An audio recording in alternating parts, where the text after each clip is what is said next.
What is up, everybody? We are back. We're looking today at a Dynasty rookie mock draft, the second round of a one quarterback Dynasty league, not a Superflex. We already made 4 Superflex videos, one for each round of a Dynasty rookie mock draft. Today, we are looking at round 2. We've already gone through round 1. That video has already been posted. Check it out if you haven't seen it. And yeah, we're just going to get right into it. Before we do, just please, if you could like this video, subscribe to the channel, that would be really, really awesome. Also, leave a comment. Leave a comment on what Dynasty rookie pick that you have and who you're thinking about taking, maybe in the first or second round. And, I can give you my thoughts and help you out if you need it. If you have any questions, I love to talk fantasy football. So if you do have any questions, leave it in the comments, and I will for sure get to your question. But yeah, let me share with you my screen and the draft here. Here we go. There we are. So the first round, as you can see, it went Bijan, and we talked about this in the first video, but if you didn't watch it, these are there's tiers for me, meaning if you want to put someone over someone else that's in the same tier, that's fine. I'm not going to argue it. This is kind of what I would do, I think, but for example, Bijan is in a tier of his own. No one should be taking anyone else at the 101 over Bijan Robinson. No one should take anyone besides Bijan Robinson. In a one quarterback, again, this is one quarterback, guys. One quarterback, not Superflex. Even in Superflex, it should be Bijan, but if you want to make a case for Richardson, go for it. But it is Bijan. JSN and Gibbs, to me, they went 2-3. They're kind of in the next tier. If you want to put Gibbs over JSN, go for it. This is just how I would do it.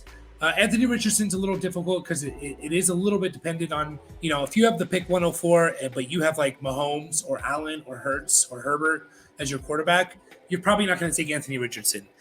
It's a one quarterback league. You're not going to need him. But if you have like Cousins or Carr or, I don't know, Garoppolo or someone like that, even if you have like younger guys like a Mac Jones or something that you're not completely sold on, who's just kind of a meh quarterback, then maybe you can make a case for taking Richardson. And then the 3 other first round receivers, they're kind of in a next tier of, in the next tier of Quentin Johnston, Addison, Flowers. If you want to put Flowers over Addison over Johnston, be my guest. This is how I would do it, but they're kind of in the same tier for me. And then I would say these next 4 players are probably in the next tier for me. If you want to throw Kincaid in, you can. But I would go A-Chain, Charbonnet, Mingo, Kendre Miller. These are probably the next picks. But if you like Kendre Miller or you like Mingo a lot, then take them. This is ultimately, it should be your decision. And you should go with guys that you like, because it feels a lot better when, you take the time to watch some film, you scout a guy, and you I just have this feeling about Jonathan Mingo, and you take him and he turns out and say, yeah. Whereas if you listen to someone else and then it fails, you're going to start, kicking yourself. So I always recommend people to kind of go with their gut as well. This is kind of how my gut is. So yeah, again, this is one quarterback. So obviously no other quarterback was taken in the first round. There will be probably a couple more taken in the second round, however. Next pick, which I would do here, is probably take a guy like Marvin Mims. I'm high on Marvin Mims. He gets second round draft capital, which is awesome. He goes to Denver, and what really makes me intrigued about him is a few different things. New coaching staff. Sean Payton's there. Sean Payton has an offensive system he likes to run, and he likes his guys to fit his system. That's why he brought in Marquez Callaway to the Broncos, if you guys didn't know. Marquez Callaway is on the Broncos. He was on the Saints, and Sean Payton's last year on the Saints, which I think was 2021, maybe 2020. I think it was 2021. His last year on the Saints, Marquez Callaway was their leading receiver. So he brought him to Denver because he trusts him. There was rumors about Jerry Jeudy and Sutton being traded. Those rumors wouldn't have been floating around if Sean Payton was completely sold on them. Now, I think both of them will be on the team. I'm a little bit more worried about Sutton than I am Jeudy, but I'm kind of worried about both of them, to be honest. Next, the Broncos traded up, and their first pick in the draft. This was their first pick in the draft. They didn't have a first round pick. They didn't have an earlier second round pick. This was their first pick. They went out and they took a receiver at a position that you think the Broncos are pretty stacked in with Judy, with Sutton, with Tim Patrick, with Hamler, with Dulcich, if you throw him in as part of the receiving core. There's 5 guys you think, wow, this team has pretty good receiving core, right?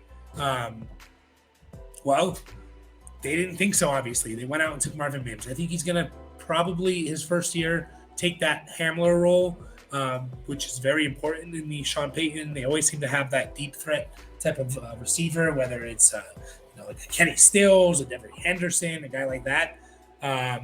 So I like Marvin Mims. I like him a lot.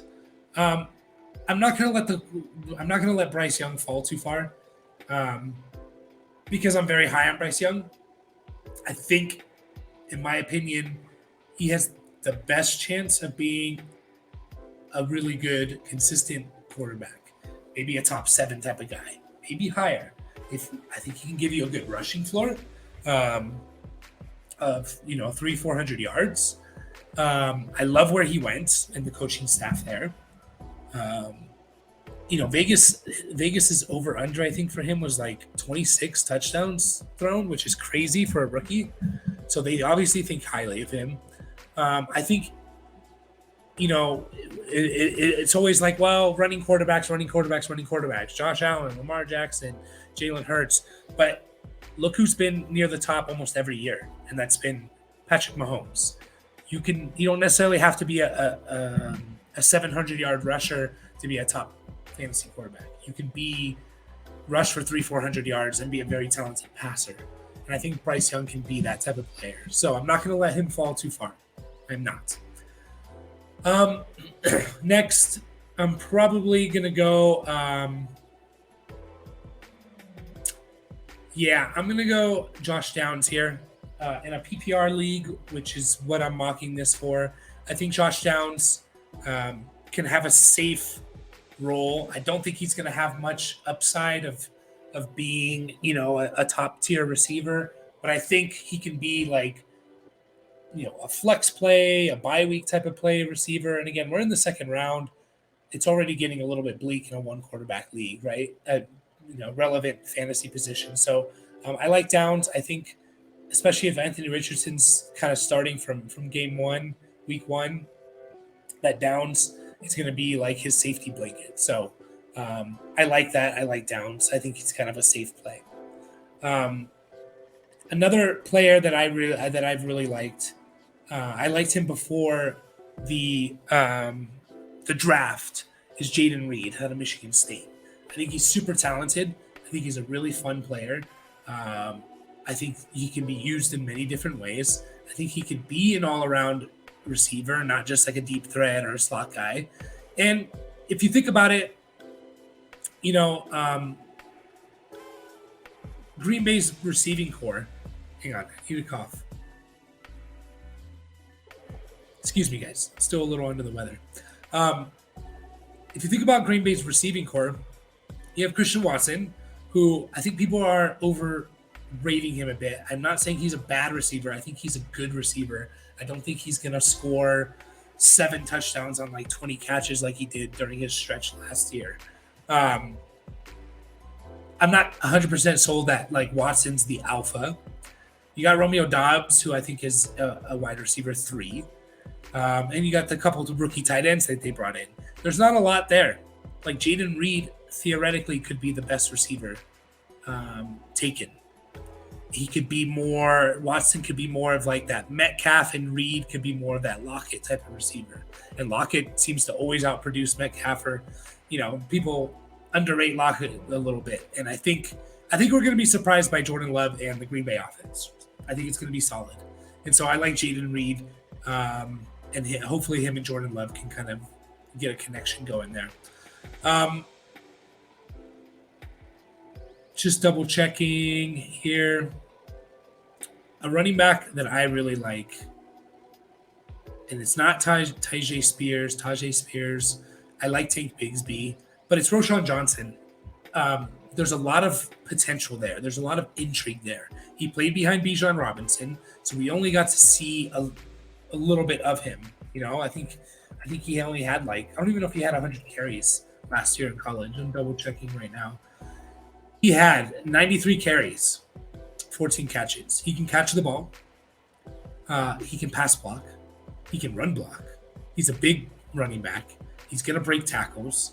He has some speed to him. He's not crazy fast, but he has some speed for a guy who I think is like 240. He runs a 4.58, which is good for a guy his size. I really, really like Roschon Johnson. I think he could be the best receiver in the draft. What am I saying? The best. Sorry, guys, I'm under the weather. I think he could be the best running back on Chicago. I don't know how I got best receiver in the draft there. I think he could be the best running back on Chicago right now. Everyone's assuming Khalil Herbert's the guy. And part of the reason is because I think a lot of people dislike David Montgomery because he was just like a guy who wasn't exciting at all and was just like he needed volume. And then Khalil Herbert comes in, and it's like the Tony Pollard to Zeke Elliott, whereas like that second running back is a lot of times facing boxes that aren't stacked because they think they're going to pass it. So they get and they use them on more creative runs, outside runs, not like plotting up the middle type of runs. So they have a higher yards per carry. I don't think we should just assume Khalil Herbert's the guy. I don't think we should assume Khalil Herbert's the guy. He's going to get 200 plus carries. And he's going to be a top 12 running back. I think that's what a lot of people are assuming. And I really, really don't think we should do that because we're assuming way too much. He's a 6th-round pick for a reason. We've seen him look good in flashes, but maybe that's all. And when you try to give him a big workload, it's not going to work out that way. I think Roschon Johnson could be the best running back in Chicago. I really do. And so I'm taking him here. I really, really like him. Here, I'm probably going to start thinking about taking Stroud, CJ Stroud. He's still a first-round quarterback. There's still potential there of him.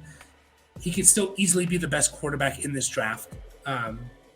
So don't let that fall too far. If you go back and look at a lot of one quarterback leagues, like where did guys like Herbert go? Where did guys like Jalen Hurts go?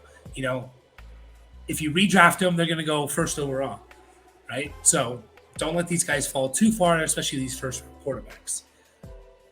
Okay, we got a few guys here. I'm just going to double check. Make sure I'm not forgetting anyone. And we're getting to the point where you can reach a little bit for guys that you really, really like. I'm not a huge Rashee Rice fan. I'm not going to fall for the Kansas City trap. I do think he should go, but not yet. Tyjae Spears, I know there's concerns here about his knee and that he's not going to be able to finish out his rookie contract, which may be true, but I'll say this. He's probably going to be Derrick Henry's handcuff this year. And Derrick Henry's probably not going to be on the Titans in 2024. And there's even a chance he's not even on the Titans in 2023 if they, for some reason, they trade him. I don't think they will, but there was those rumors, right? So let's just say Henry's on the team. He's Henry's handcuff. Henry goes down. Spears has a lot of value. 2024, let's just say Tyjae Spears takes over as the main guy. Even if he doesn't finish it, or even if he doesn't go past his rookie contract and he gives you 3 good years, 3 top 20 running back years, you'll take that. You'll take that with the 207 pick in a one quarterback league. You will take that. All these guys are dart throws at this point. They're dart throws. And the chances of them hitting are 30% or lower.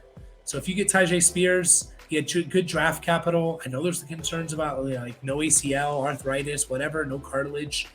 And that's what that's what happened to Gurley. But Gurley gave you 4 amazing years. If you can get 3 top 20 years from Tyjae Spears, you'll take it with the 207. Moving on. A couple other guys I like here. I'm going to take, this is tough. Tank Bigsby, another running back. I really like Tank Bigsby. I liked him watching his film. His offensive line was garbage at Auburn, like absolutely terrible. He made the most of what he could, but he had very inconsistent games, very inconsistent numbers. And I think a large part of that was because of his offensive line, that it was just so trash. I think it was like top 5 worst run blocking offensive line, according to PFF last year. So you look at his game logs from 2022, and you're just like, yeah, he had a game where his first game of the year, he rushes for 150 yards. And then he doesn't rush for more than 60 in a game. And then he busts out for 180. And then, he runs for 60 and 90. It's like, why? You watch him and it's like, why is it so inconsistent? I think he can catch the ball. He caught 30 passes in college. I think he's a really good running back. And I think it's very intriguing that he went to Jacksonville in the 3rd round. Because to me, they have ETN. And I know everyone loves ETN. I'm probably one that dislikes ETN the most. I'm not saying I think he's garbage. I think he's a good player. But I think people are overrating him a bit. And I worry a tad bit that ETN just doesn't fit Doug Peterson's offense and the way that he wants to run it. And them taking a running back in the 3rd round could point to that a little bit. I think because they just spent a 1st round pick, and again, I know it wasn't Doug Peterson's team or Doug Peterson that drafted ETN, but you have a 1st round running back. You're not going to spend a 3rd round draft capital. You can get a good edge player, a good offensive lineman, whatever. You can find really good players elsewhere. And I know Jacksonville doesn't have a whole lot of holes. They can still use interior offensive linemen. They can still, everyone can use an edge rusher. Everyone can use a cornerback. But they went out and they got a running back. And that's just very intriguing to me. So they obviously think that ETN's not a workhorse. They really, I don't think they do. And so I think ETN's going to suffer a little bit. And it could be just that Bigsby fits Peterson's system better. And that's a huge possibility.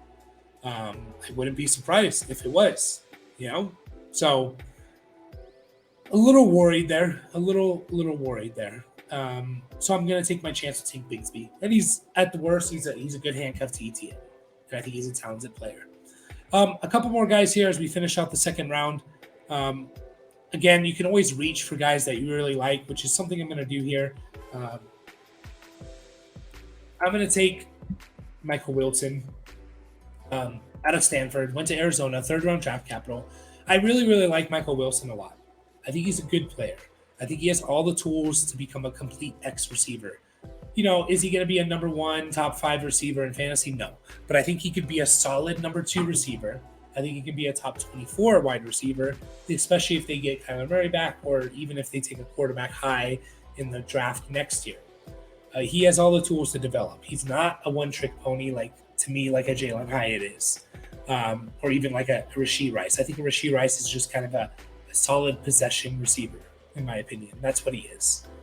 Like an Adam Thielen, maybe a little bit more athletic, although Adam Thielen's quite athletic. So I like Michael Wilson. I like the receiving room he's going into. Maybe Hopkins is there this year, but probably not there next year. So I'm going to take my chance with Michael Wilson. This is probably where I would be taking Rashee Rice. I'm not going to totally discount him. He is a 2nd round receiver. I wasn't huge on him when I was watching his film, but obviously Patrick Mahomes likes him.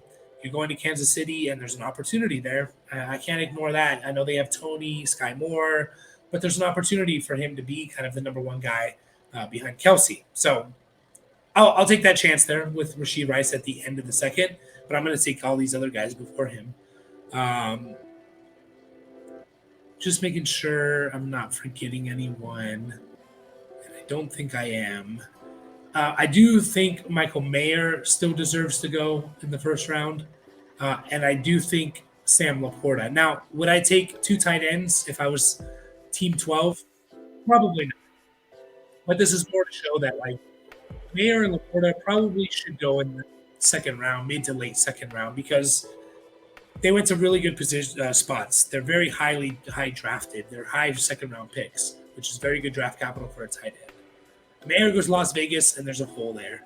Laporta goes to Detroit, and there's a hole there. So I like both of the spots they went to. I even like Luke Musgrave as well. So I'm going to take a chance on the tight ends here. I mentioned this in the Superflex Dynasty rookie mock drafts, taking a chance on quarterbacks and tight ends late in the the third and fourth rounds. And I think you can do that in one quarterback league starting in like the late second, because all these guys are like a 10% chance of hitting anyways. So it's kind of like, well, might as well hit in a position of incredible value if I do hit. If Mayer or Laporta turn into a top 5 tight end, that's way more valuable than hitting on a top 24 receiver at this point. So that's kind of my logic. I'm going to take some chances on tight ends here. So there you have it, guys. That's our second round of a Dynasty rookie mock draft, one quarterback league. We'll probably get one more round in here, the third round, and I'll have that posted to you guys soon. But again, thank you so much for watching if you watched. And if you could like that video and subscribe, I'd be super happy. And I will catch you guys next time.